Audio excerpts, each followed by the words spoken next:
My name is Michael Bank. I'm with the Institute of Marine Research in Bergen, Norway. I also am an associate editor at Environmental Pollution Journal and Chemisphere Journal. Also, I maintain an adjunct associate professorship at University of Massachusetts in Amherst in the United States.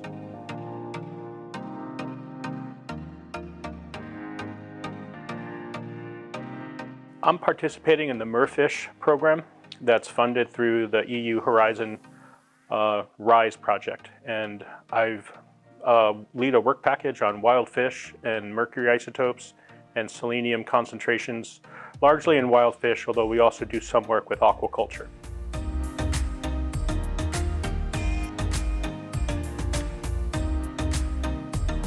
Yeah, Merfish is a very interesting interdisciplinary project that evaluates mercury and selenium in wild fish and humans, as well as aquaculture-based fish, to look at the health and risk benefits of consuming blue foods or seafood.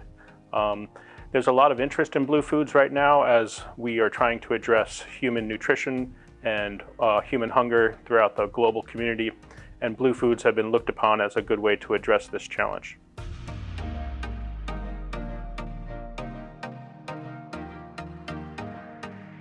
Well, in order to sustainably harvest fish or shellfish from the environment, from the ocean, it's really important to take a very holistic approach.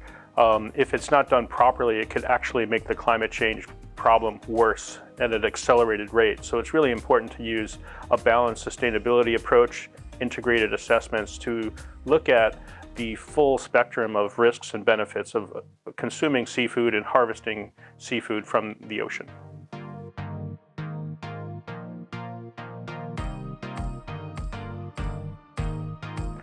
Well, I think what is problematic is if we keep on the track that we're going, I think we face a lot of issues with regards to accelerated climate change through impacts on the ocean's carbon pump.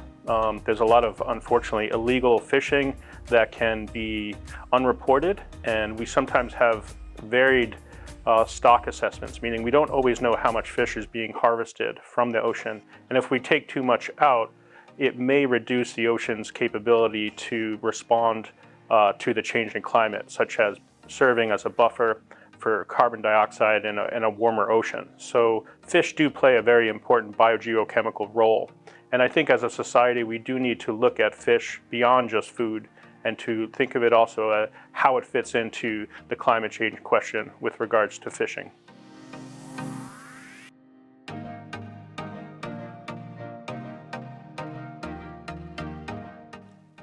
It's really been a fantastic experience because it bridges a lot of disciplines and it brings together people from all over the world who have different perspectives on how to address questions related to blue food sustainability, contaminants in the environment, human health, as well as nutrition. So it's really been a great privilege and an honor to work with such a diverse staff, but also to interact with people from different walks of life who have a much different background than, say, myself or some of our collaborators. So it really makes it a holistic experience as we attack the problem with a wide array of different strategies.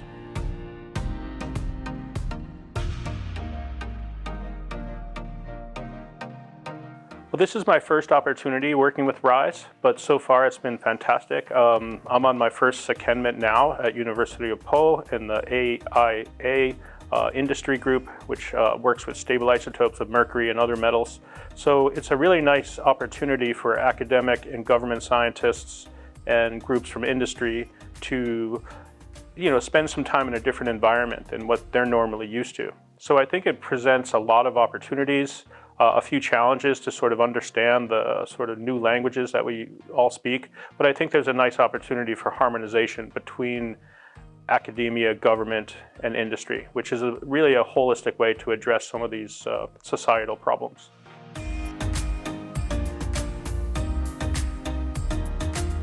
I think RISE project is quite good for students because it lets the students interact with professionals from different disciplines as well as from different parts of the world.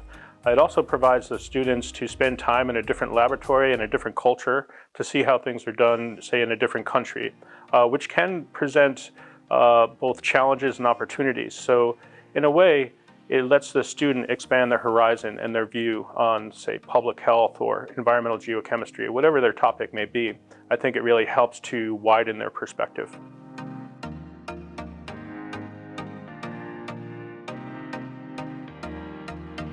I think with regard to the outcome, I think it's really based on successful secondments, meaning these successful visits by scientists and students to partner institutions. But I also think it's the information and risk communication as well as the publications, which will outlive us in a way. So it's really about harnessing the power of the group and having a successful deliverable, which in many ways really is dependent on successful writing and communication and publication in scientific journals, but also publications for more general readers. And I think the RISE program will be successful for both.